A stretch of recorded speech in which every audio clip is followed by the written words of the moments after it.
In the heart of a secluded African village, where secrets hide behind smiles and betrayal simmers beneath the surface, Alma is a devoted wife desperate to protect her marriage. When whispers of her husband Kofi's infidelity reach her ears just days before the village's grand festival, Alma's world shatters. Consumed by jealousy and rage, she takes drastic, irreversible action to preserve her honor. But what begins as a desperate bid for loyalty turns into a dark and twisted game of deception. As Alma prepares a special dish for the village feast, a delicacy that brings unexpected praise, she finds herself tangled in a web of guilt, secrets, and horrific revelations.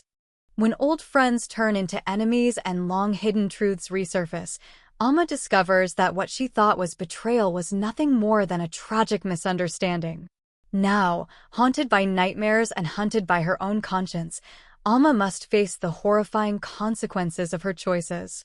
As the village turns against her and the spirits of the wronged come calling, she races against time to uncover the truth before her soul is consumed by the very darkness she unleashed. The Bitter Feast, a wife's dark recipe for revenge, is a gripping African folktale filled with unexpected twists, devastating betrayals, and a haunting lesson on the cost of jealousy. Will Alma find redemption, or will her actions doom her forever?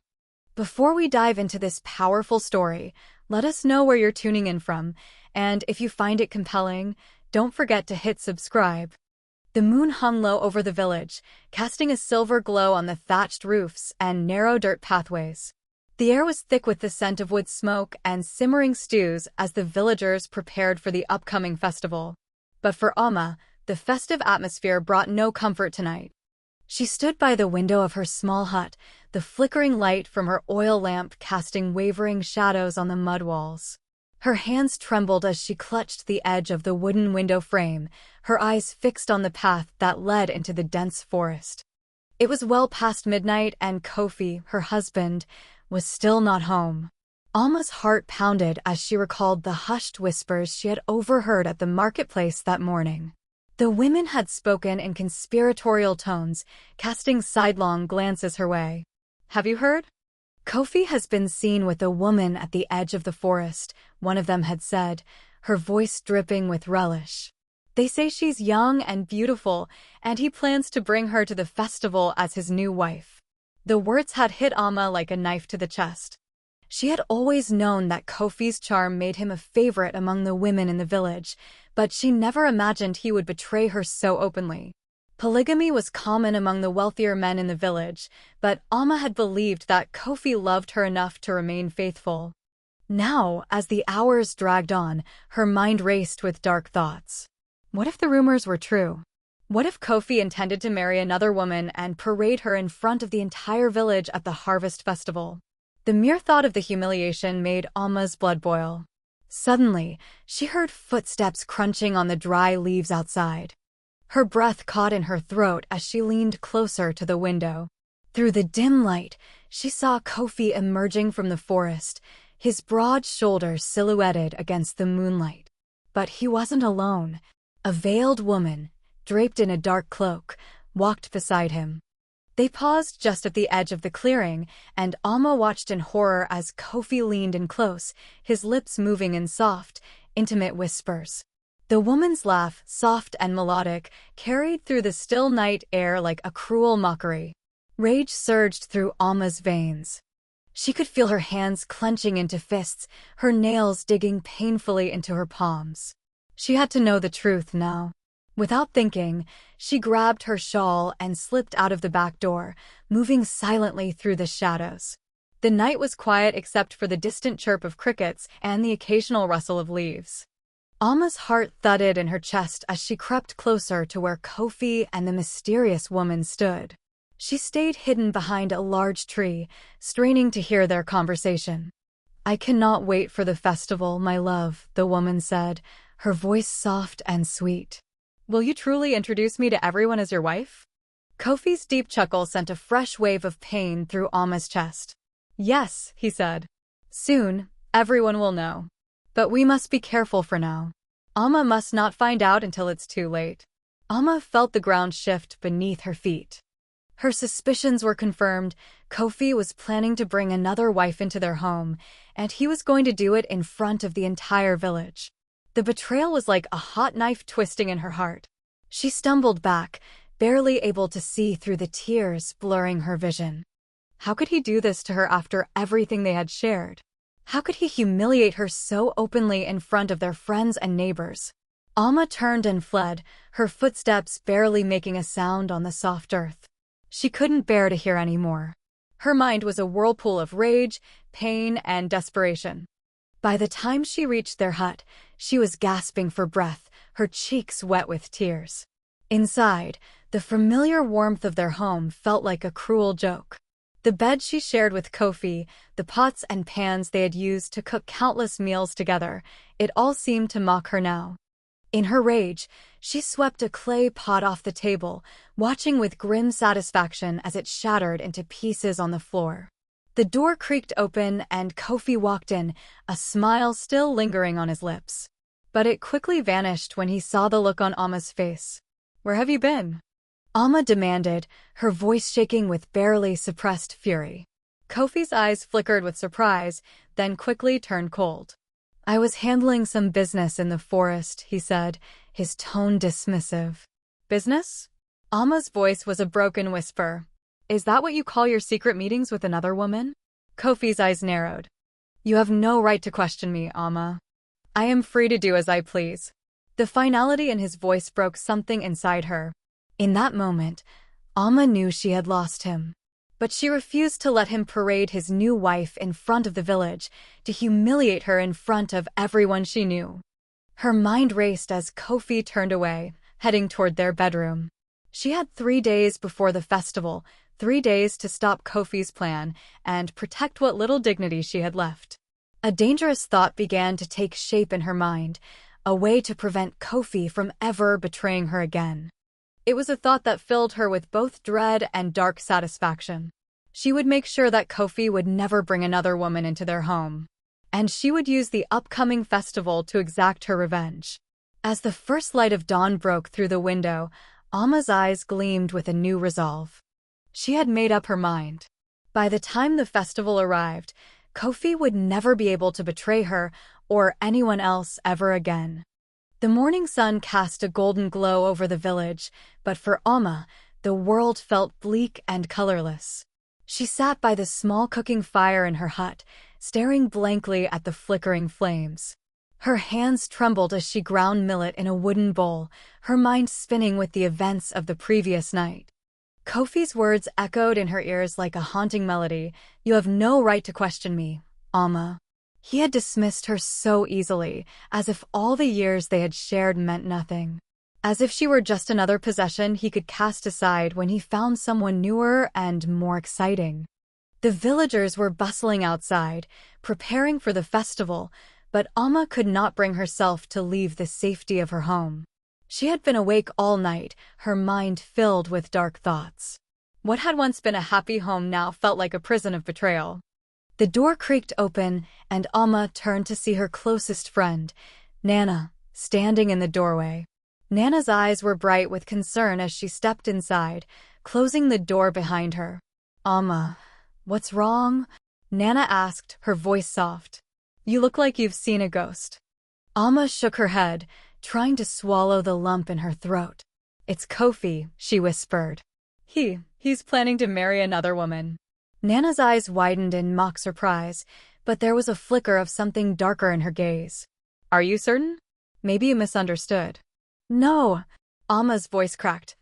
"I saw him with her last night. He plans to bring her to the festival and humiliate me in front of everyone." Nana's lips curled into a faint smile, quickly hidden. "You can't let him do this, Alma. You deserve better than to be treated this way." Alma's eyes filled with tears. "What can I do? He is the man of the house. He can do whatever he wishes." Nana moved closer, placing a hand on Alma's shoulder. "No, Alma. You don't have to let him shame you like this. There are ways to stop him." Alma's gaze snapped up to meet Nana's. "What do you mean?" Nana's smile was gone, replaced by a cold, calculating look. "Sometimes men need to be reminded who holds the true power in the home," she whispered. If Kofi wishes to betray you, perhaps it is time you showed him the consequences. For a moment, Alma was horrified by what she thought Nana was suggesting. But then she thought of Kofi's laughter with that woman in the forest, his cold dismissal when she confronted him. The rage she had felt last night began to bubble up again, hotter and more vicious than before. I don't know, Alma stammered, but Nana leaned in closer, her voice a soft, insistent whisper. Think about it, Alma. If Kofi cannot betray you, he will have no choice but to remain by your side. You will be respected, feared even. No one would dare to cross you if you take control. Alma's mind swirled with conflicting emotions. Fear, anger, desperation, they mixed together in a toxic brew. She looked at the fire and imagined Kofi's smug face, the veiled woman at his side. The humiliation of it all was too much to bear. Her hands gripped the wooden pestle so tightly that her knuckles turned white. But what if I'm discovered? She asked, her voice barely more than a whisper. Nana's eyes glittered with something almost predatory. No one will ever know, Alma. Not if you are careful. You could prepare a dish so delicious that no one would suspect a thing. The villagers will praise you for your skill, and by the time they realize the truth, it will be too late. Alma hesitated, but the seed had been planted. Nana's words were like venom, slowly poisoning her mind. All night she had been consumed with thoughts of Kofi's betrayal, and now a new thought began to take root, one that promised revenge, control, and a way to reclaim her dignity. Nana left soon after, her parting words echoing in Alma's ears. The festival is only 2 days away. If you truly want to stop him, you must act quickly. Alone once more, Alma paced the small confines of her hut, her thoughts racing. Could she really do it? Could she take such drastic action? The idea was monstrous, but the anger coursing through her veins burned hotter than her fear. She glanced at the sharp knives laid out on her wooden table, their edges gleaming in the morning light. She could hear Kofi's laughter in her mind, mocking her, reminding her of her powerlessness. But if she acted now, she could change all of that. She could stop him from ever betraying her again. Alma took a deep breath, steeling herself. If Kofi truly intended to humiliate her in front of the entire village, she would make sure he paid the price. She would prepare a dish for the festival that no one would ever forget, a dish that would seal her husband's fate. She spent the rest of the day gathering the ingredients she would need, her hands moving with a grim determination. The herbs, the spices, the fine-ground millet, all of it had to be perfect. And when Kofi returned that night, drunk on palm wine, he would not suspect a thing. Alma's heart pounded as she prepared herself for what was to come. The knives were sharpened, the fire was stoked, and the shadows in her hut seemed to dance with anticipation. By the time Kofi stumbled through the door, she was ready. Her hands shook, not from fear, but from a fierce, righteous anger that fueled her every movement. As Kofi lay down to sleep, she approached him with the knife hidden behind her back. "Sleep well, my love," she whispered, her voice filled with a dark promise. Tonight would be the end of Kofi's betrayals. Tonight, Alma would take back control. The moon hung like a silent witness in the sky, casting a ghostly light through the small windows of Alma's hut. The village was asleep, the only sound the soft rustling of leaves in the night breeze. But inside, Alma was far from rest. She stood over the table, her fingers trembling as she sharpened her favorite kitchen knife, its blade catching the dim light and flashing like a sliver of silver. She had been preparing all day, steeling herself for what she knew she must do. The seeds of doubt had long been replaced by a grim determination. There was no turning back now. Nana's words echoed in her mind. If he cannot betray you, he will have no choice but to remain by your side. Kofi had returned late that evening, reeking of palm wine, his eyes glazed over with a drunken stupor. He had staggered into their hut without so much as a greeting, collapsing onto the bed with the careless arrogance of a man who believed himself invincible. Alma had watched him from the shadows, her heart pounding, her breath shallow and quick. Now, as she approached the bed where Kofi lay, his snoring loud and uneven, Alma's fingers tightened around the handle of the knife. Her heart pounded so hard it seemed to shake her entire body, but her mind was cold, calculating. She knew what she had to do. The thoughts of last night flooded back, Kofi's laughter, the woman's soft voice calling him my love. She could still see the way he had dismissed her as if she were nothing, a mere obstacle in his quest for new conquests. The image of that veiled woman haunted her, fanning the flames of her rage. Kofi mumbled something in his sleep, rolling over, and Alma froze. She watched him with bated breath, the knife hovering inches above his exposed throat. But he merely muttered incoherently and turned his face away, sinking deeper into sleep. This was her moment. If she hesitated now, she would lose her nerve. The festival was only 2 days away, and if she didn't act tonight, Kofi would announce his new bride in front of everyone, shaming her beyond repair. The villagers would laugh behind her back, pitying the foolish wife who couldn't keep her husband's loyalty. No, she couldn't let that happen. The knife was steady in her hand as she moved to the end of the bed. With a swift and practiced motion, she pulled aside the blankets, exposing Kofi's legs. He didn't stir. The wine had done its job well. Alma's breath came in shallow gasps, her vision narrowing to the task at hand. This was it. Her chance to put an end to Kofi's betrayal once and for all. Without giving herself a moment to think, she brought the knife down in one clean, decisive cut. The scream that tore from Kofi's throat was like nothing Alma had ever heard. It was raw, primal, a sound that seemed to come from the depths of his soul. His eyes flew open, wide with horror, as he tried to process what had just happened. Blood poured from the wound, staining the sheets a deep crimson. Alma's heart raced, her hands slick with blood, but she didn't flinch. She had to act quickly. She grabbed the bundle of herbs and cloth she had prepared earlier and pressed it against the wound, muffling Kofi's screams. His hands clawed weakly at her, his eyes filled with terror and confusion, but his strength was rapidly draining. "You should have stayed faithful," Alma hissed, her voice low and cold. "You should have stayed with me." Kofi's eyes rolled back, and after a few moments, his struggle ceased. The hut fell into an eerie silence, broken only by Alma's ragged breathing. She stared down at his lifeless body, her heart still racing, but with a grim satisfaction settling in her chest. It was done. Kofi would never betray her again. Alma turned away from the bed, her mind racing as the reality of what she had done began to sink in. The blood was everywhere, soaking through the sheets, pooling on the floor. She couldn't leave a mess like this. She had to be smart. The festival was only a day away, and she needed to prepare. No one could ever know what happened here tonight. She moved quickly, her hands shaking only slightly as she gathered the tools she had laid out earlier. She set to work, her movements methodical and efficient. She had spent the entire day preparing herself for this moment, and now she needed to finish what she had started. In the dim light, she cut Kofi's severed part into smaller pieces, working swiftly to minimize the noise. She ground the meat with a mortar and pestle, mixing in spices and herbs to disguise the taste. This was no ordinary dish she was preparing. This was a statement, a message to the man who had betrayed her and to the villagers who would dare laugh at her. The sausages would be her masterpiece.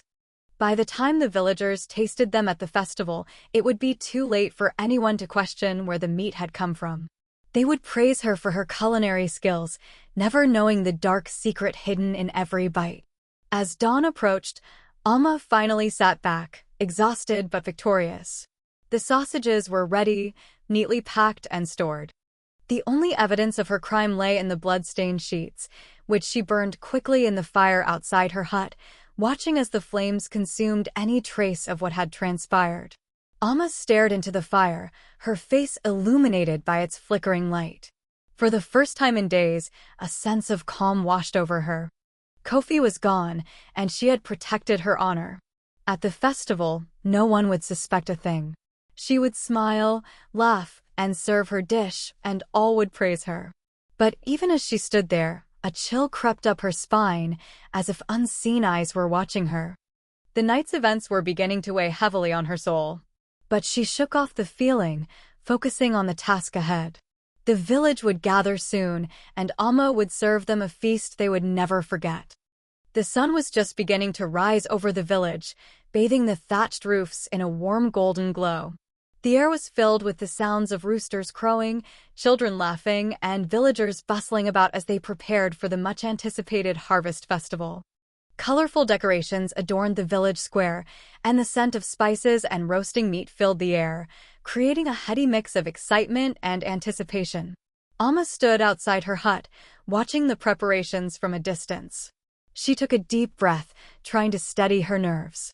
Today was the day she had been preparing for. Her basket was filled with the sausages she had so carefully crafted the night before, each one packed with herbs, spices, and the secret ingredient no one would ever suspect.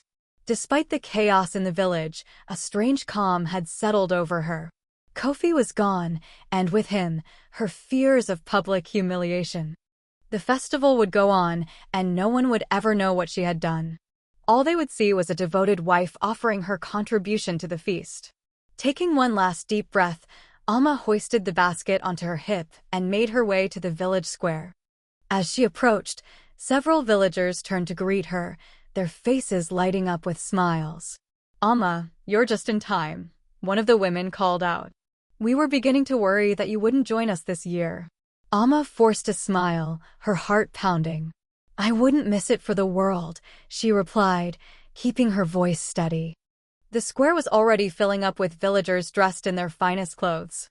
Drummers pounded out a lively rhythm, and children danced in circles, their laughter echoing through the air.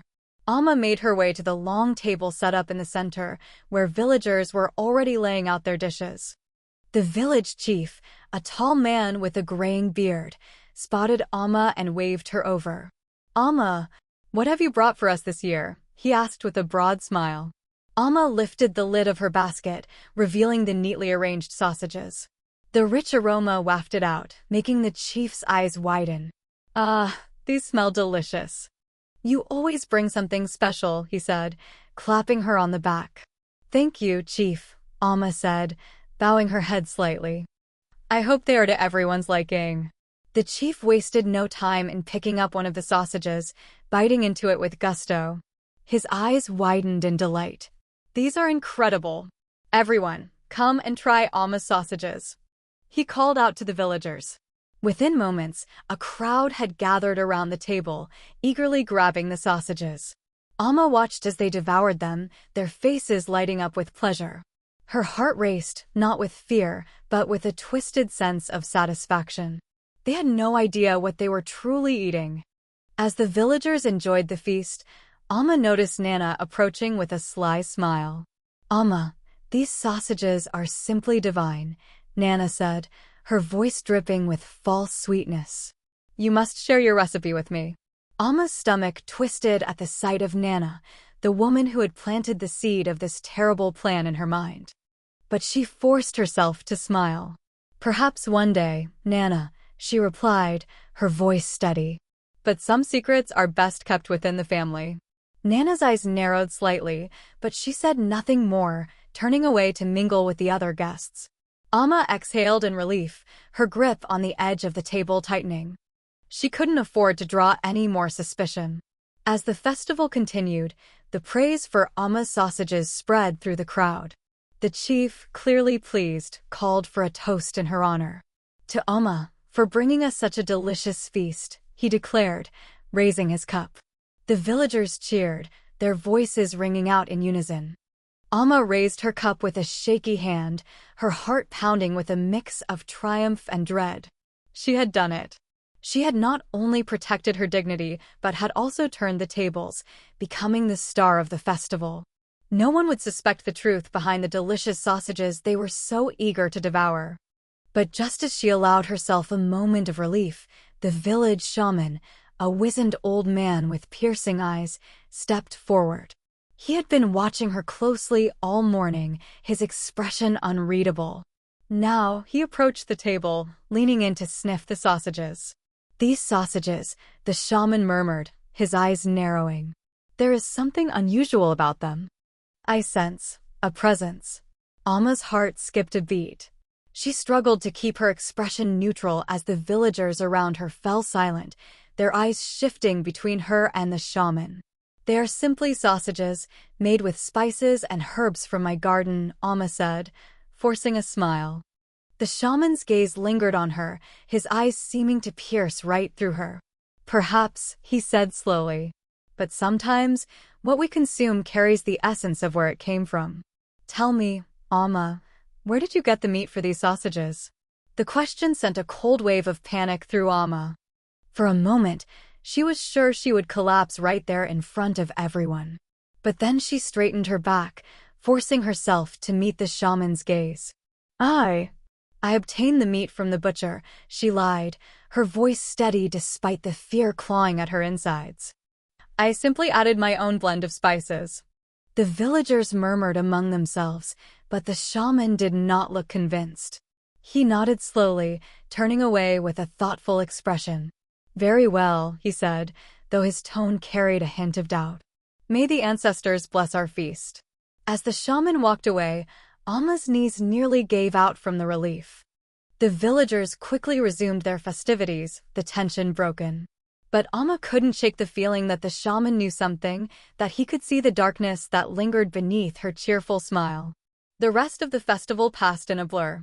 Alma kept a polite smile plastered on her face, but her mind was racing.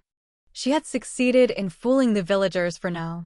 But the shaman's probing questions lingered in her thoughts, casting a shadow over her triumph.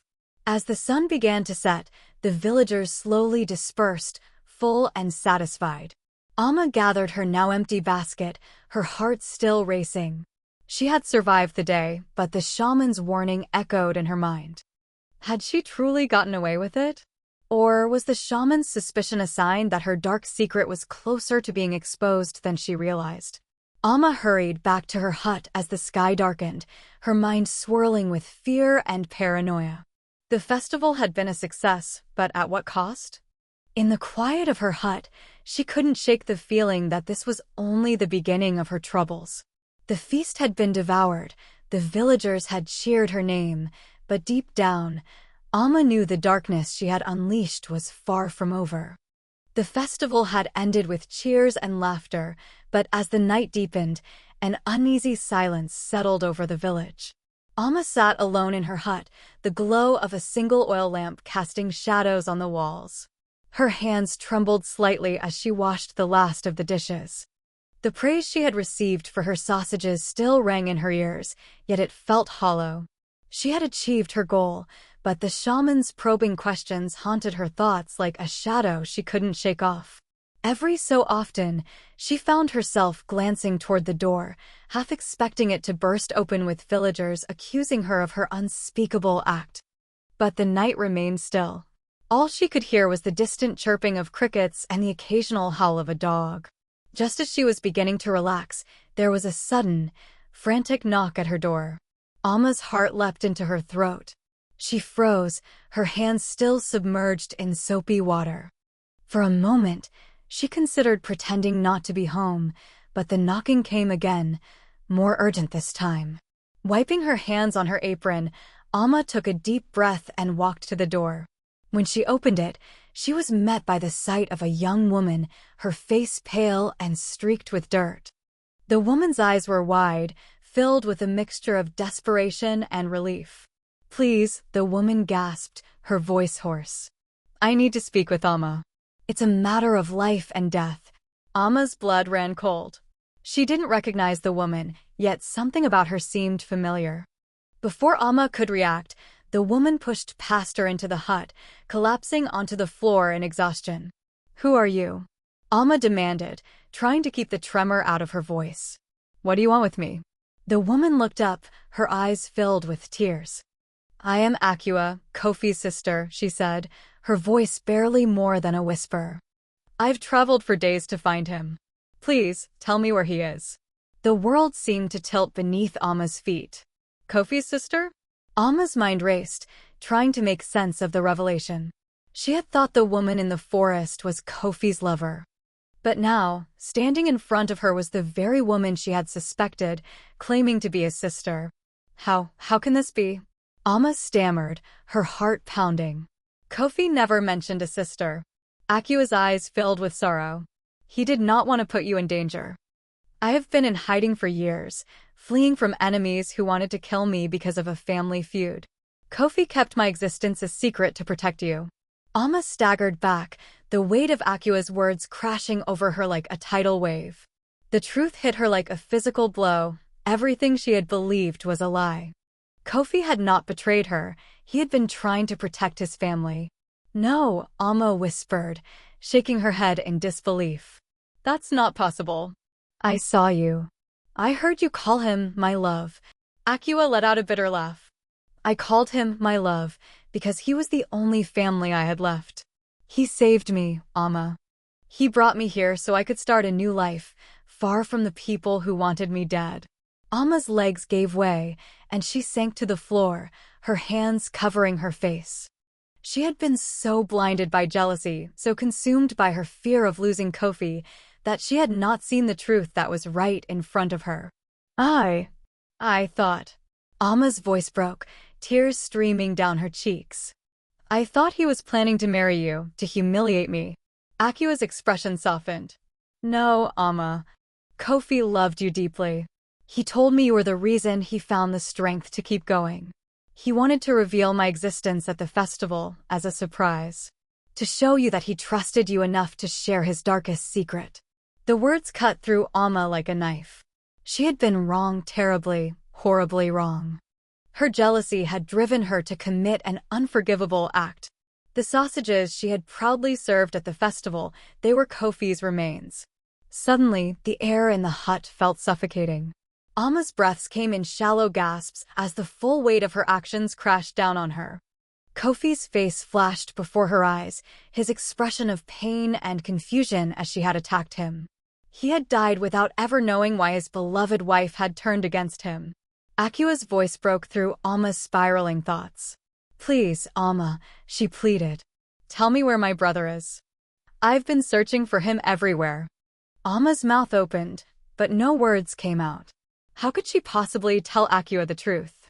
That her brother was not missing but had been butchered and served to the villagers in the form of sausages? I don't know where he is, Amma managed to say, her voice choked with emotion. He left the village.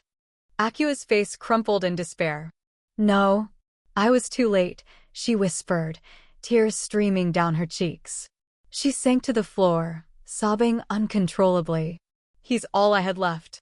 Amma watched Akua break down, her heart torn between guilt and the desperate need to protect herself. The lie she had just told felt like a heavy stone in her chest, but there was no turning back now. If the villagers discovered the truth, they would never forgive her. They would cast her out, or worse. As Akua continued to weep, Amma forced herself to stand. She had to stay strong, had to keep her secret buried. Rest here for the night, she said, her voice hollow. In the morning, we can search for him together. Akua nodded weakly, her eyes red and swollen. Thank you, she whispered, her voice filled with gratitude. I don't know what I would do without your kindness. Kindness. The word struck Amma like a blow to the gut. Akua was thanking her, thinking she was a good and loyal wife, when in reality, she was the monster who had taken Kofi's life. As she prepared a bed for Akua, Amma's mind raced. The festival had been a success, but it had also brought this unexpected visitor to her door. And now, the lie she had told would only deepen the web of deception she was tangled in. Amma couldn't shake the feeling that this was only the beginning. The villagers might have been fooled, but the shaman's suspicions, coupled with Akua's arrival, meant that the truth was slowly inching closer to the light. For now, she had managed to keep her secret hidden. But how much longer could she maintain the facade before it all came crashing down? As Amma lay down that night, sleep eluded her. Every time she closed her eyes, she saw Kofi's face, heard his screams, felt the warm blood on her hands. The darkness she had unleashed was no longer something she could control. And as the first light of dawn began to break, she realized that she was living on borrowed time. The sun rose slowly over the village, casting long shadows across the dusty ground. Alma had barely slept. Her mind was a battlefield of guilt, fear, and desperation. Each time she drifted off, Kofi's face appeared in her dreams, pale, lifeless, his eyes filled with confusion and pain. The screams, the blood, the horror of what she had done were all too vivid, refusing to let her escape even in sleep. Akua slept fitfully on the mat in the corner of the hut, exhaustion finally overtaking her grief. The young woman had cried herself to sleep after spending the entire night lamenting her missing brother. Alma couldn't bear to look at her. How could she, when she knew the truth Akua was so desperately seeking? As the first rays of light crept through the cracks in the walls, Alma quietly slipped outside, hoping the cool morning air would clear her mind. But no amount of fresh air could cleanse the darkness that weighed on her heart. She felt as if the entire village could see the guilt written on her face, as if they knew the secret she was trying so desperately to hide. The village was beginning to stir with the activities of the day. Women were preparing breakfast, men were heading out to the fields, and children were already playing in the streets. Alma forced herself to walk among them, trying to appear normal, to blend in. But the whispering and curious glances from the villagers set her on edge. "Did you hear?" one woman whispered to another as Alma passed by. "The shaman says there's a curse hanging over the village after the festival." Alma's heart skipped a beat, but she kept walking, her face a mask of calm. The word curse sent chills down her spine. Was this the shaman's way of saying he had sensed something wrong with the sausages she had served? Trying to ignore the growing sense of dread, she made her way to the well at the center of the village, hoping to draw some water and collect her thoughts. But as she approached, a small crowd had already gathered, their voices hushed and anxious. "What's happening?" Alma asked a nearby villager, keeping her tone casual. The man turned to her, his expression grim. The water has turned red," he said, shaking his head. "The shaman says it's a sign of blood spilled unjustly." Alma's stomach dropped. She pushed her way through the crowd to see for herself. The clear water that usually flowed from the well had indeed taken on a reddish hue, like diluted blood. The sight sent a wave of nausea through her, and she had to grip the side of the well to steady herself. The shaman was there, his weathered face stern as he examined the water. His eyes flicked to Alma for a brief moment, and she felt a jolt of terror shoot through her. Did he know? Was he testing her? The villagers began to murmur among themselves, their voices tinged with fear. "This has never happened before," an old woman whispered. "What if the festival feast angered the ancestors?" The shaman raised his hand, silencing the crowd. "The ancestors are displeased," he said in a low, grave voice. "Someone in this village has committed a great wrong. Until the truth is revealed, the curse will remain." Alma's heart pounded so loudly she was sure the shaman could hear it. She turned to leave, desperate to escape before anyone noticed her fear. But as she turned, she nearly collided with Akua, who had followed her to the well. "Alma, what's going on?" Akua asked, her voice tight with anxiety. "Why is the water like this?" Alma forced herself to smile, though her insides felt like they were being torn apart. It's nothing," she lied. "The shaman is just trying to scare everyone." But Akua's eyes were sharp, filled with suspicion. "I don't believe you," she said quietly. "There's something you're not telling me." Alma's breath caught in her throat. She opened her mouth to respond, but before she could speak, the shaman's voice cut through the air like a knife. "Akua," he called, beckoning her forward. "I need to speak with you." Akua hesitated, glancing back at Alma with a look that sent a chill down her spine. Then she turned and made her way toward the shaman, leaving Alma standing there, her heart pounding in her chest. As Akua spoke with the shaman, Alma tried to slip away, but she couldn't move fast enough. The villagers' eyes were on her, whispers growing louder as they watched her retreat. She could feel the suspicion closing in around her like a noose tightening around her neck. Back at her hut, Alma's hands shook as she prepared a pot of herbal tea, hoping it would calm her frayed nerves. But no amount of herbs could soothe the storm raging inside her. Akua had returned, her face pale and eyes wide. The shaman, Akua said, her voice barely above a whisper. He knows something. He says Kofi's spirit is restless. He believes someone has betrayed him. Alma nearly dropped the pot she was holding. That's nonsense, she said, forcing a laugh. Spirits, they don't. But Akua wasn't listening. She was pacing back and forth, wringing her hands. The shaman wants to perform a ritual tonight to call Kofi's spirit, she said. He believes it will reveal the truth. Alma's heart stopped. A ritual? Calling Kofi's spirit? She could barely breathe as panic set in. If the shaman truly had the power to summon the dead, what would Kofi's spirit reveal? Would he condemn her in front of the entire village? You don't believe in those rituals, do you? Alma asked, trying to keep her voice steady. Akua stopped pacing, her eyes narrowing. I don't know what to believe anymore, she said. But I do know one thing. Someone in this village knows what happened to Kofi, and I intend to find out who. The words hung in the air like a death sentence. Alma's mind raced, trying to think of a way out. She couldn't let the ritual happen. If the shaman called forth Kofi's spirit, everything would be exposed. I need to go prepare for the evening, Alma stammered, turning away from Akua. We can talk later. As she fled into the back room, Alma's mind whirled with 1,000 thoughts. The walls seemed to close in around her, the weight of her secret pressing down on her chest. She had thought the hardest part was over when she served Kofi's remains to the villagers, but now it seemed the nightmare was only beginning. The villagers believed a curse had fallen upon them. The shaman suspected foul play. And now Akua was determined to find the truth. Alma knew she was running out of time. If the shaman's ritual succeeded in summoning Kofi's spirit, there would be no way to hide what she had done. She had to act quickly, or everything she had worked to protect would be lost. As the sun dipped below the horizon, casting the village in a crimson glow, Alma steeled herself for the night ahead. She had one last chance to keep her dark secret buried, but it would come at a terrible cost. Darkness settled over the village like a shroud, the night air thick with tension. The villagers gathered around the central square, where a bonfire blazed, casting flickering shadows across their anxious faces. The sound of drums echoed through the air, a steady, rhythmic beat that seemed to pulse with the fear and unease that gripped the village. Alma stood at the edge of the crowd, her heart pounding.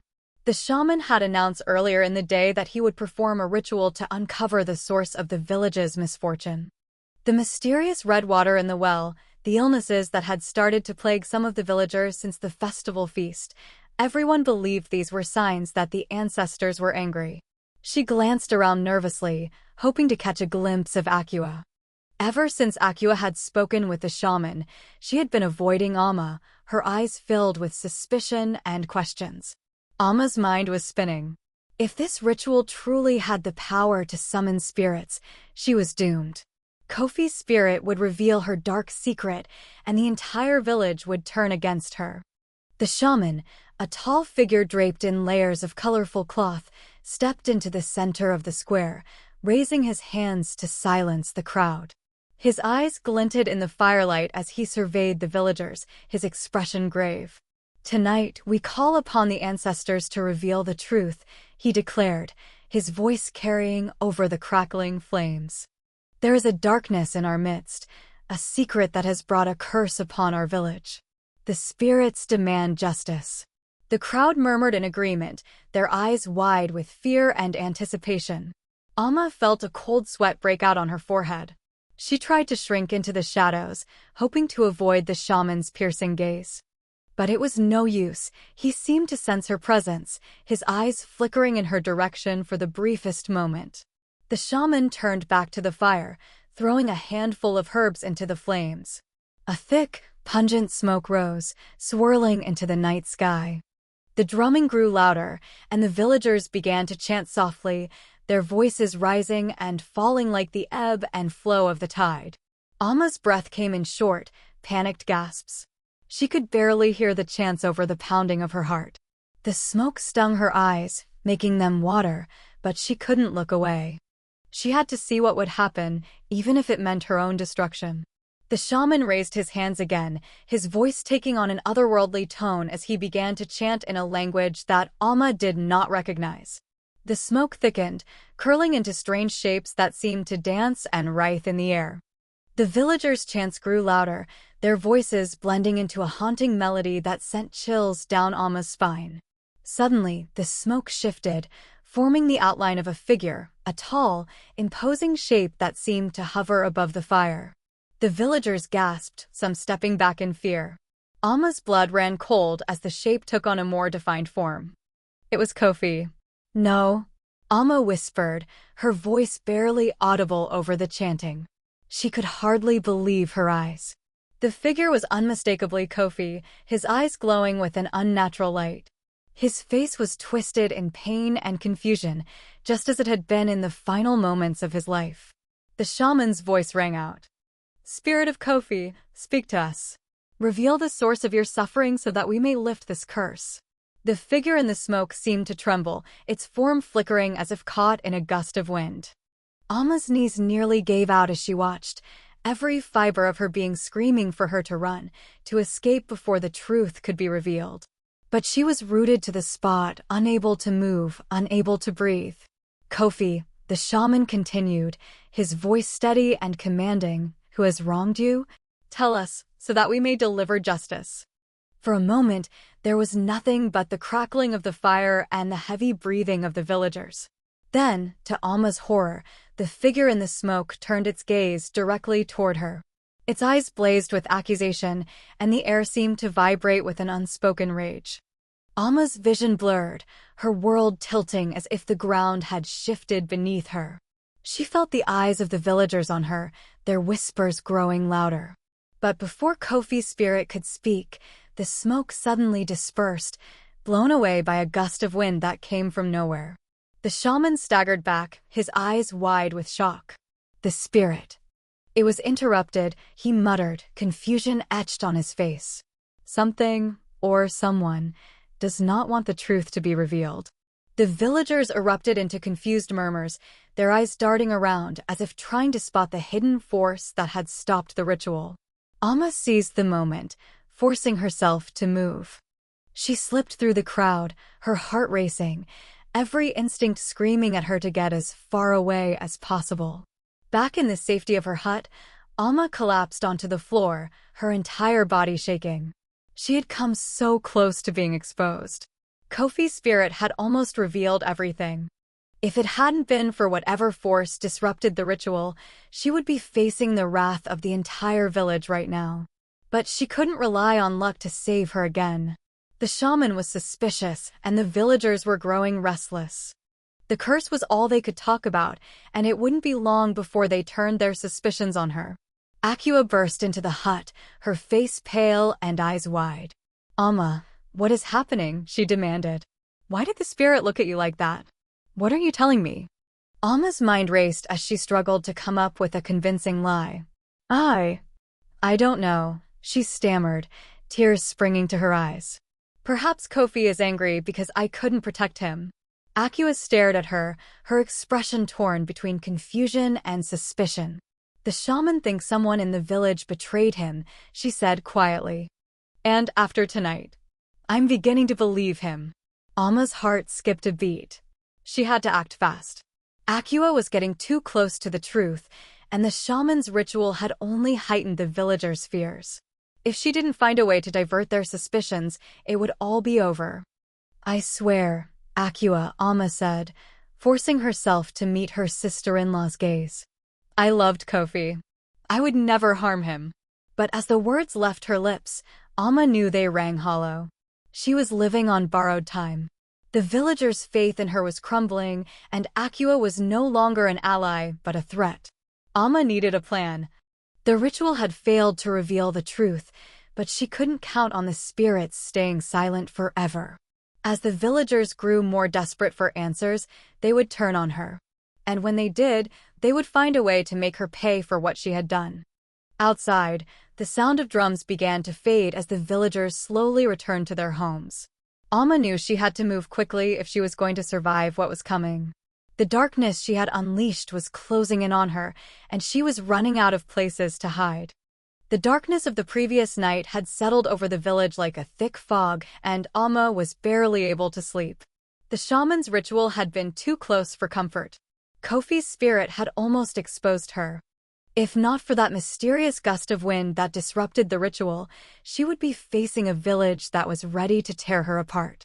Now, the villagers were restless, whispers of curses and spirits haunting their conversations. As the sun rose, bathing the village in a dull, crimson light, Alma tried to steady herself. She needed to keep her head. The villagers were already on edge, and any misstep could seal her fate. She couldn't afford to lose control now, especially with Akua's suspicions growing. Alma went about her chores as if nothing was wrong, trying to project an air of calm. But her hands shook as she washed her clothes in the stream, her mind racing with thoughts of what might happen if Akua continued to pry. The shaman's gaze during the ritual haunted her, and the villagers' murmurs were like knives slicing through her nerves.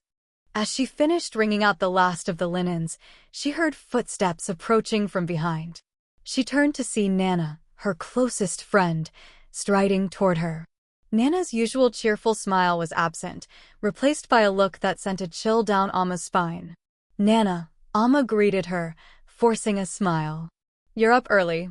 Nana didn't return the smile. She stopped just a few feet away, crossing her arms over her chest. "Alma, we need to talk," she said, her voice low and cold. Alma's heart skipped a beat, but she tried to keep her expression neutral. "About what?" Nana leaned in, her eyes narrowing. "About Kofi. About the strange things that have been happening in the village since the festival." A cold sweat broke out on Alma's forehead. "What are you talking about?" she asked, her voice wavering slightly. Nana's gaze was unwavering, her eyes gleaming with a dangerous intensity. "Don't play dumb with me, Alma. I know something is wrong. The shaman may not have seen it, but I have." Alma swallowed hard, trying to maintain her composure. "I don't know what you're talking about, Nana. I'm just as confused as everyone else." But Nana shook her head, a cruel smile tugging at her lips. "You've been acting strange, Alma. The way you've been avoiding questions, the way you looked during the ritual last night. You're hiding something." Alma's blood ran cold. She had trusted Nana, confided in her. But now, standing there by the stream, she realized that Nana was no longer a friend. She was a threat. "I don't know what you're implying," Alma said, trying to sound firm, but her voice trembled. "Oh, but I think you do," Nana replied, stepping closer. "The sausages you served at the festival, the sudden illness that struck some of the villagers, the water turning red. It's all connected, isn't it?" Alma's heart was racing now. She was trapped, caught in Nana's gaze like a rabbit in a snare. "What do you want, Nana?" she whispered, her voice barely audible. Nana's smile widened, her eyes gleaming with malicious glee. "It's simple, Alma. You tell me the truth about what you did, and maybe, just maybe, I'll keep it to myself." Alma's mind spun. She couldn't confess, couldn't risk Nana revealing the truth to the villagers. But if she didn't do something to silence Nana, her secret would be exposed. I didn't do anything wrong," Alma stammered, trying to sound convincing. Nana's expression darkened. "Don't lie to me, Alma. I've known you for years. I can see the guilt eating away at you. Tell me the truth, or I'll go straight to the chief." Alma felt like the ground was falling away beneath her. The threat in Nana's voice was real, and she could see no way out. "Fine," she said through gritted teeth. "But if I tell you, you have to promise not to tell anyone else." Nana's smile returned, triumphant. "I promise," she said, though the glint in her eyes suggested otherwise. Alma leaned closer, lowering her voice. "The sausages, they were made with Kofi's remains," she confessed, her voice shaking. "I thought he was planning to betray me, to marry another woman. I was wrong. But it's too late now." Nana's eyes widened with shock, but it quickly turned to a twisted sort of delight. "So, it's true," she said, almost breathless with excitement. "You really did it. You killed your husband." "Yes," Alma whispered, her eyes filling with tears. "But it was a mistake. I thought he had betrayed me." Nana's smile was cold and unforgiving. Oh, Alma, you really are more ruthless than I ever imagined. But don't think for a moment that I'll keep this to myself out of friendship. You see, I want something in return. Alma's heart sank. Of course, Nana wouldn't let her off so easily. What do you want? She asked, her voice hollow. Your secret sausage recipe, Nana said, her voice dripping with mock sweetness. The one you used to fool the entire village. You give me that, and I'll keep your little secret safe. Alma was stunned. You can't be serious. You want the recipe? Oh, I am very serious, Nana replied, her eyes narrowing. Think of it as a trade. Your secret for mine. Refuse, and I'll tell the shaman everything. Alma's mind whirled. She had thought the worst was over, but now she realized she was at Nana's mercy. The very friend she had confided in was now blackmailing her. But what choice did she have? If Nana went to the shaman, the villagers would tear her apart. Fine, Alma said, her voice breaking. I'll give you the recipe. Just keep your word. Nana's smile widened. Of course, Alma. As long as you do as I ask, your secret is safe with me. Alma watched as Nana walked away, her heart heavy with dread. She had traded one danger for another, but it was the only way to buy herself some time. But deep down, she knew that Nana would not keep her word for long. It was only a matter of time before her secret was exposed. As Alma turned back to her hut, she realized that she was running out of options. The villagers were already suspicious, the shaman was on her trail, and now Nana held the power to destroy her completely. The web of lies was closing in around her, tighter and tighter. Alma's hands shook as she prepared her next move. She needed a new plan, something that would silence Nana and protect her secret once and for all. Because if she didn't act soon, everything she had done to protect herself would come crashing down. The village was eerily quiet that afternoon, as if the air itself held its breath in anticipation. The crimson glow of the previous evening's sunset had given way to a dull, overcast sky. Dark clouds loomed overhead, casting long shadows that seemed to twist and move of their own accord. Alma's nerves were frayed to the breaking point. She could still feel the weight of Nana's threat hanging over her like a guillotine, ready to fall at any moment. She hurried through the village square, hoping to finish her errands and return to the safety of her hut. But the moment she stepped into the clearing, a hush fell over the small crowd gathered there. Eyes followed her every move, suspicion and unease clear in their gazes. Whispers rippled through the air like a poison, and she could catch fragments of their conversations. The shaman says the curse is spreading. Ever since that feast. Did you see how the spirit looked at her? Alma's heart pounded in her chest, but she forced herself to keep walking. The villagers' suspicions were growing, and she knew it was only a matter of time before they turned on her. She had thought that by silencing Kofi forever, she would protect herself, but now it seemed she had only invited more danger. As she made her way toward the well to fetch water, she noticed Akua standing nearby, her arms crossed tightly over her chest. The young woman's eyes were red-rimmed, exhaustion and grief etched deeply into her face.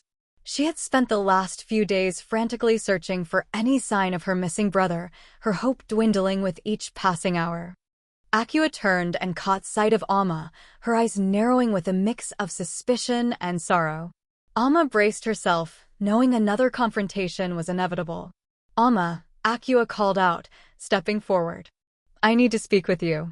Alma felt her stomach twist. I'm in a hurry, Akua. Can we talk later? No, Akua insisted, her voice sharper now. You've been avoiding me since the festival. You were Kofi's wife. You must know something about his disappearance.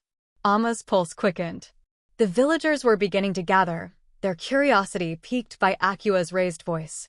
She needed to be careful, one wrong word, and the crowd's suspicion would turn into open hostility. I've told you everything I know, Alma said, trying to keep her tone even. Kofi left that night. I thought he would return, but... Lies. Akua's voice cut through Alma's words, her eyes blazing with accusation. The shaman said Kofi's spirit was restless because of betrayal. And the spirit looked at you. Why, Alma? Why would his spirit accuse you? The crowd murmured, inching closer, their eyes locked on Amma.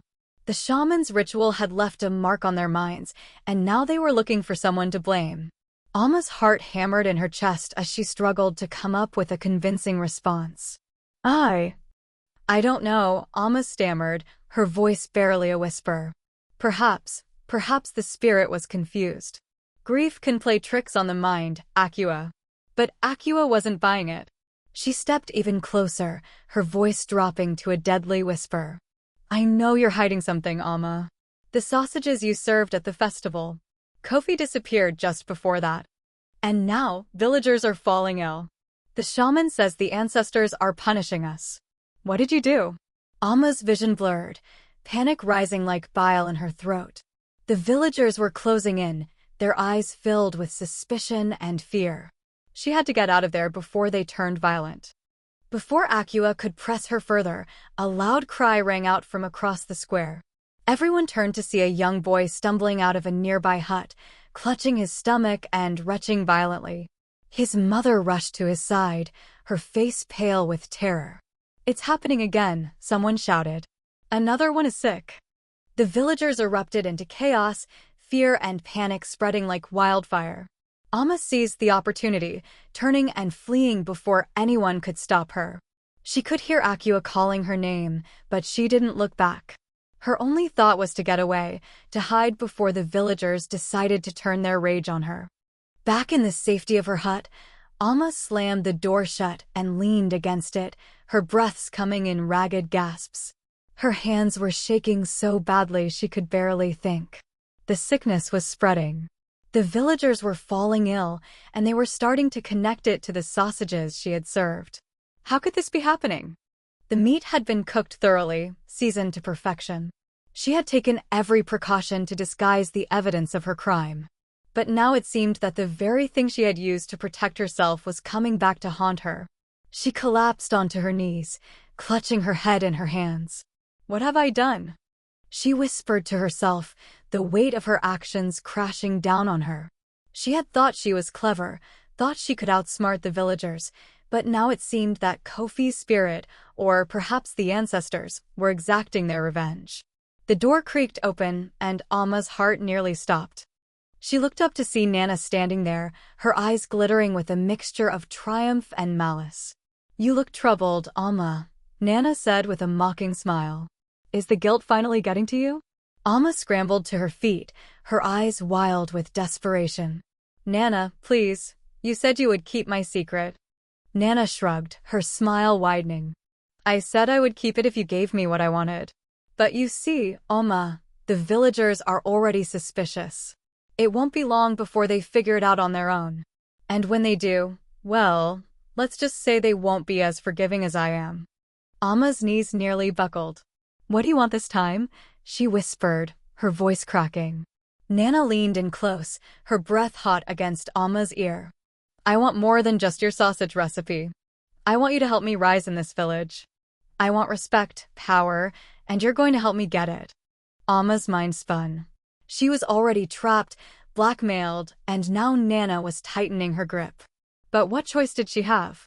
If she refused, Nana would expose her. And if the villagers found out the truth on their own, it would be even worse. What do you want me to do? Amma asked, her voice barely more than a whisper. Nana's smile was cold and merciless. We're going to use the villagers' fear to our advantage. We'll spread the word that only you can appease the spirits. You will be their savior, the one who can lift the curse, for a price. Amma's blood ran cold. Nana's plan was twisted, but it might be her only way to survive. If she could convince the villagers that she had the power to lift the curse, she could protect herself, for a little while longer at least. But as Nana turned to leave, Amma couldn't shake the feeling that she was making a deal with the devil. The darkness she had unleashed was closing in on her, and it was only a matter of time before it consumed her completely. The atmosphere in the village was tense, the air heavy with fear and suspicion. The sky was overcast, dark clouds threatening to release a storm that mirrored the turmoil brewing among the villagers. Amma could feel the weight of their eyes on her as she made her way through the square. The whispers that had started as murmurs were now open accusations.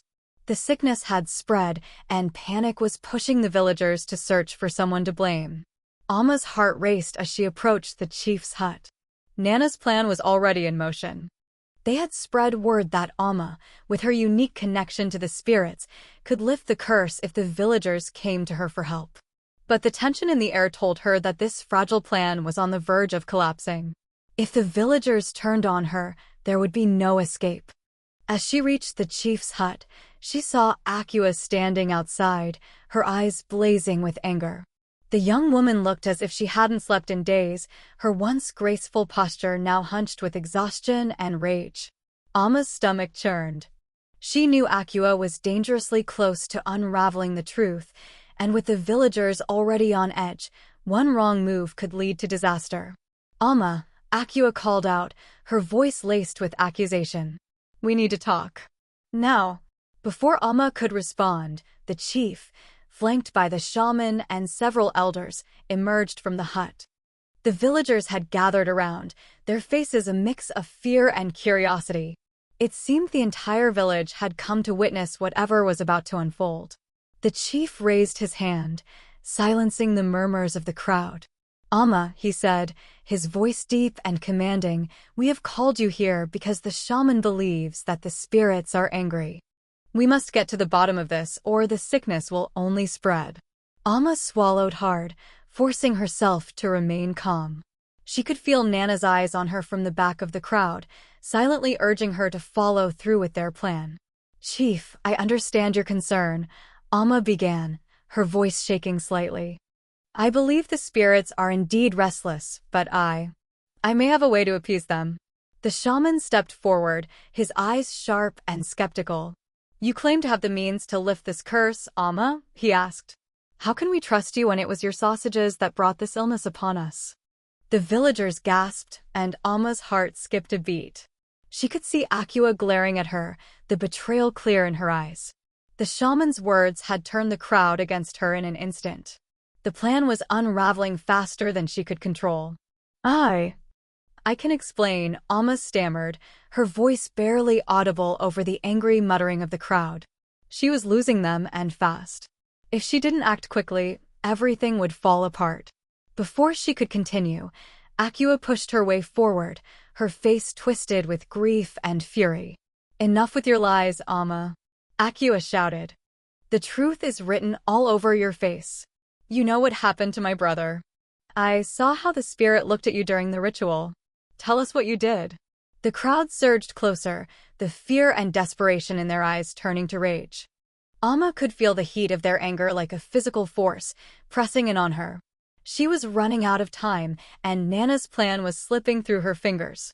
Taking a deep breath, Alma made a desperate decision. "The spirits are angry because there was a betrayal," she shouted, raising her voice to be heard over the crowd. "Yes, I confess. But it was not Kofi who betrayed me, it was someone else in this village." The villagers gasped, and the crowd went silent. Akua's eyes narrowed, but she hesitated, clearly taken aback by Alma's sudden confession. The chief and the elders watched her closely, waiting for her to continue. Nana stepped forward, a satisfied smirk on her lips. "Yes, Alma," she said, her voice dripping with false concern. "Tell the villagers what you mean. Let them know who the true traitor is." Alma's mind raced. This was not part of the plan. Nana was trying to force her hand, to manipulate her into blaming someone else. But if she did that, she would be sealing her own fate. The villagers would turn on her eventually, no matter who she accused. In a moment of clarity, Alma realized that there was only one way to regain control. She couldn't rely on Nana's twisted schemes any longer. She had to shift the villagers' attention away from herself and onto someone they feared even more. "The spirits are angry because someone has been manipulating them," Alma said, her voice gaining strength. "Someone who has been using their fear for her own gain." All eyes turned to Nana, who stiffened, her smirk vanishing. "What are you implying, Alma?" Nana hissed, her eyes flashing with fury. "You have been spreading rumors, stirring the villagers into a frenzy," Alma accused, pointing directly at Nana. "You were the one who told me to make the sausages for the festival, claiming it would bring blessings. But it only brought illness and curses. The crowd erupted into shocked gasps. The chief turned to Nana, his eyes narrowing. "Is this true, Nana?" he demanded. Nana's face twisted with rage. "She's lying," Nana shrieked, her composure cracking. "She's the one who killed Kofi. She confessed to me. She made the sausages from his remains." The villagers recoiled in horror, their eyes wide with disbelief. The chief raised his hand to silence the uproar. "Enough," he roared. "We will get to the bottom of this. If what Nana says is true, we must hear it from Alma herself." Alma felt the world closing in around her. She was out of options, her lies catching up to her. The villagers were closing in, demanding the truth. But before she could speak, a sudden cry pierced the air. "Look," a villager shouted, pointing toward the well. "The water, it's turning black."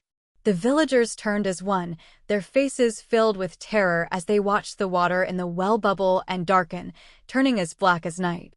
The shaman's eyes widened, and he began to chant desperately, calling upon the ancestors for guidance. In the chaos, Alma saw her chance. She turned and fled, pushing through the panicked crowd. The villagers were too distracted by the ominous sign to notice her escape. She ran through the winding paths of the village, her breath coming in ragged gasps. She didn't know where she was going, all she knew was that she had to get away. But as she stumbled through the forest at the edge of the village, a figure stepped into her path, blocking her way. It was Akua, her eyes blazing with fury and pain. "You can't run forever, Alma," Akua said, her voice trembling with emotion. "The spirits won't let you escape." Alma's knees buckled, and she collapsed to the ground, tears streaming down her face. "I'm sorry," she whispered, her voice breaking. "I'm so sorry." But it was too late. The darkness she had unleashed was closing in on her, and there was no way to escape the wrath of the spirits or the villagers. The forest was thick with shadows as Alma stumbled through the underbrush, her breaths ragged and uneven. Her mind was a whirlwind of panic, regret, and fear. She could hear the distant cries of the villagers echoing through the trees, their voices growing louder as they searched for her. The sound of drums and angry shouts carried on the wind, and she knew they would not stop until they found her. She was a hunted woman now, with nowhere left to hide. Akua's words from their confrontation still rang in her ears. "The spirits won't let you escape." Alma had tried to plead for forgiveness, but Akua's face had been like stone, her eyes filled with pain and betrayal. There had been no mercy in her gaze, only the relentless drive for justice for her lost brother. Stumbling over a gnarled root, Alma fell to her knees, the cold earth biting into her skin. Tears streamed down her face as she struggled to catch her breath. How had it come to this? She had only wanted to protect herself, to hold on to the life she had built with Kofi. But in her desperation, she had unleashed a darkness that could not be undone. The sound of rustling leaves made her freeze. She turned her head to see Akua emerging from the shadows, her face illuminated by the moonlight. The soft glow made her look otherworldly, almost like an avenging spirit sent to punish Alma for her sins. "There's nowhere left to run, Alma," Akua said, her voice cold and steady. "The villagers know what you've done. The shaman has revealed everything." Alma shook her head, her hands pressed against her ears as if she could block out Akua's words. "I didn't mean for it to happen this way," she sobbed. "I thought Kofi was betraying me. I was trying to protect myself." "Protect yourself?" Akua's voice was filled with incredulity. "You butchered him, Alma. You fed him to the people he loved, the villagers who trusted you. How is that protection?" Alma could not answer. The truth was a heavy weight crushing her chest, making it hard to breathe. She had been driven by jealousy, consumed by the belief that Kofi was going to leave her. But now, standing before the sister of the man she had killed, all her justifications seemed hollow. Akua took a step closer, her eyes shining with tears. "Kofi was planning a surprise for you, Alma," she said, her voice breaking. "He wanted to give you a new home, to start fresh. He loved you more than anything, but you were too blinded by your own insecurities to see it." Alma's world tilted. "A new home?" Kofi had been planning a future for them? The realization was like a knife to her heart. She had destroyed the very thing she had been trying to protect. Her vision blurred as she remembered Kofi's laughter, his kindness, and the way he had looked at her with love. She had taken all of that away, killed the man who had cherished her. The villagers' shouts were growing louder. Akua glanced over her shoulder, then turned back to Amma. "The villagers are coming for you. They want blood for what you've done," she said softly. "But I am giving you a chance to end this yourself, to face the spirits and seek whatever forgiveness you can before they tear you apart." Amma looked into Akua's eyes, searching for any sign of mercy, but there was none. She had run out of time. The spirits were closing in, and so were the villagers. Her fate was sealed. Nodding slowly, Amma forced herself to her feet, her legs trembling. "I will face the spirits," she whispered, her voice barely audible. "I will ask for their forgiveness." Akua nodded curtly, stepping back to allow Amma to pass. Together, they walked deeper into the forest, away from the approaching cries of the villagers. The dense trees closed in around them, and soon the only sound was the crunch of leaves beneath their feet and the distant hoot of an owl. They came to a clearing where the moonlight bathed the ground in a silvery glow. In the center stood the village shaman, surrounded by flickering candles and the pungent scent of burning herbs. The shaman's eyes were closed, his hands raised as he muttered prayers to the ancestors. Amma's heart pounded in her chest. This was her last chance. If the spirits could be appeased, perhaps the villagers would show mercy. But deep down, she knew that her crimes were too great to be forgiven. The shaman opened his eyes as Amma approached, his gaze like a spear piercing through her soul. "You have defied the ancestors, spilled blood, and brought a curse upon this village," he said, his voice resonating with a power that sent shivers down her spine. "There is only one way to make amends." Amma dropped to her knees, tears streaming down her cheeks. "Please," she begged, "I didn't know. I didn't mean to." The shaman raised his hand, silencing her. "The spirits demand a sacrifice," he declared. "If you wish to lift the curse, you must offer yourself to them willingly." The villagers had caught up now, forming a circle around the clearing, their faces illuminated by the eerie glow of the candles. They looked on in grim silence, their eyes filled with a mix of anger and horror. Akua stepped forward, her voice trembling. "Amma, this is your chance to make it right. Do it for Kofi. End this suffering." Amma looked around at the villagers who had once been her friends, her neighbors. She could see the pain and betrayal in their eyes, the hatred that burned for what she had done. There was no going back now, no more lies to protect herself. She turned back to the shaman, her heart breaking. "I will do it," she whispered. "I will give myself to the spirits." The shaman nodded, stepping aside to reveal a ritual dagger lying on a stone altar. Amma's hands shook as she reached for the blade, the cold metal sending a shiver through her. She could feel the eyes of the villagers on her, waiting for her to pay the price for her sins. With a deep breath, Amma raised the dagger above her chest. She closed her eyes, whispering a final prayer to the ancestors, begging for forgiveness, for peace, for an end to the darkness she had brought upon herself and the village. But just as she was about to plunge the dagger into her heart, a voice cried out from the crowd. "Stop." The villagers turned in surprise as Akua stepped forward, her eyes filled with tears. "There has been enough bloodshed," she said, her voice breaking. "Let the spirits decide her fate. We do not need to take her life." The shaman hesitated, his eyes narrowing. But after a tense moment, he nodded. "Very well," he said. "The spirits will decide her fate at dawn. Until then, she will remain here alone to seek their judgment." Amma collapsed to the ground, the dagger slipping from her hands. She was alive, but for how long? The villagers dispersed, leaving her alone in the clearing as the shaman's candles flickered out one by one. The night was silent, but Amma could feel the presence of the spirits, watching, waiting. As the first light of dawn began to creep over the horizon, Amma realized that her fate was now in the hands of forces beyond her control. Whatever judgment the spirits decided, she would accept it. Because, in the end, She had no one to blame but herself. The night air was cold and heavy, the forest cloaked in shadows as Amma sat alone in the clearing. The villagers had left her to face her fate, her only companions the flickering remnants of the shaman's candles.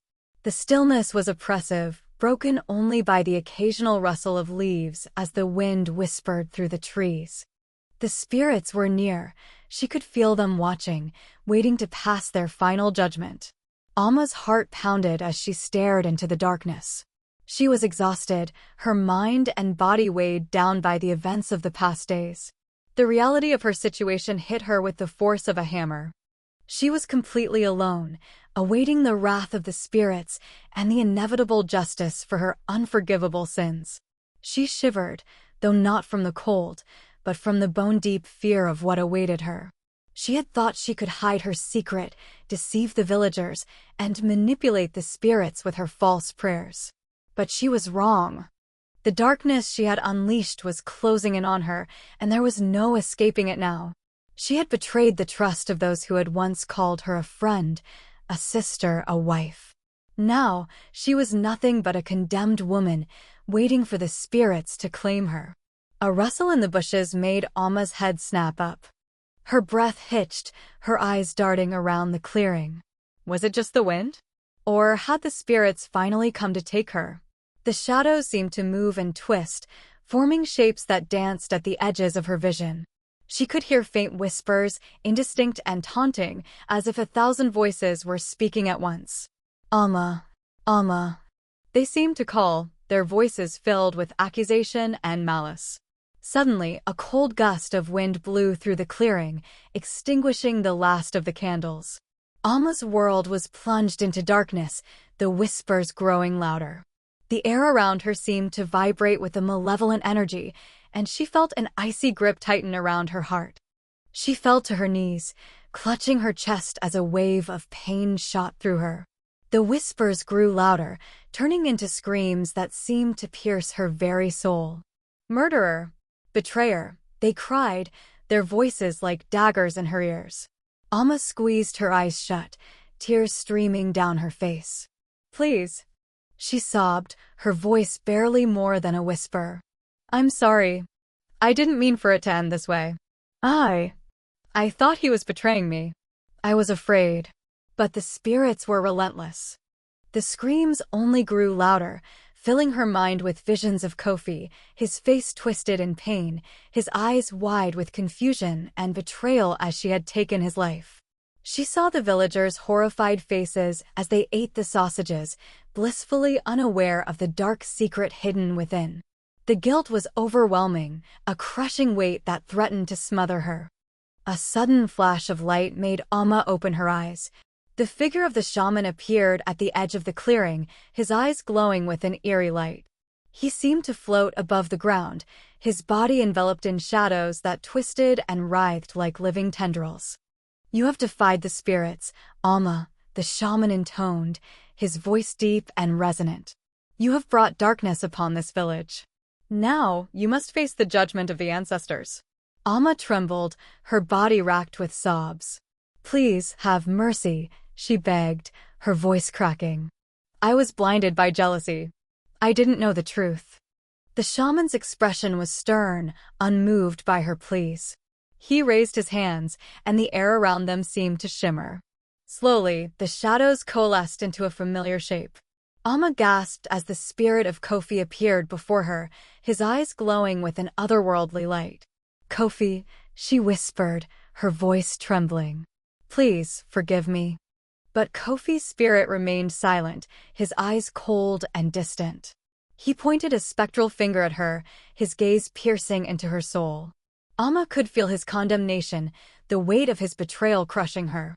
She had taken everything from him, his life, his dreams, his love. And for what? A jealousy born from her own insecurities. Your betrayal is beyond forgiveness, the shaman said, his voice echoing in the clearing.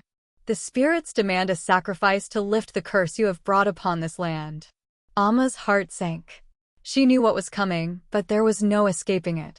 The villagers had already decided her fate, and now the spirits were sealing it. Her only hope was to face the consequences with whatever shred of dignity she had left. The ground beneath her seemed to tremble, and the air filled with a deafening roar. The shadows swirled around her, tightening like a noose. Alma cried out as a cold, crushing force wrapped around her chest, squeezing the breath from her lungs. "Please," she gasped, her vision fading. "Forgive me." But there was no mercy. The shadows engulfed her, the spirit's screams filling her mind until there was nothing but darkness. The forest seemed to close in, the trees bending and twisting as if to swallow her whole. The next morning, the villagers returned to the clearing, led by Akua and the shaman. The air was thick with the scent of rain, the ground damp from the night's storm. The once flickering candles were now nothing but melted stubs, and the clearing was eerily silent. But Alma was nowhere to be found. Akua stepped forward, her eyes scanning the clearing for any sign of her brother's widow. All that remained was the dagger Alma had been given the night before, lying on the ground as if dropped in haste. The villagers whispered among themselves, their eyes wide with fear. "The spirits have taken her," the shaman declared, his voice carrying over the crowd. "She has paid the price for her sins." Akua's eyes filled with tears as she looked at the empty clearing. Despite everything, she had hoped Alma would find some way to atone for her crimes, to seek redemption. But now it seemed that the spirits had made their decision. The villagers began to disperse, murmuring prayers to the ancestors to lift the curse that had plagued them. Akua remained behind, staring at the spot where Alma had disappeared. The wind whispered through the trees, carrying with it the faintest sound of sobbing, as if the forest itself was mourning the lost soul. Alma was gone, her fate sealed by the darkness she had unleashed. The village would heal in time, but the memory of her betrayal would linger like a scar. The spirits had claimed their sacrifice, and the curse was lifted, but at a cost no one could forget. The forest would remember.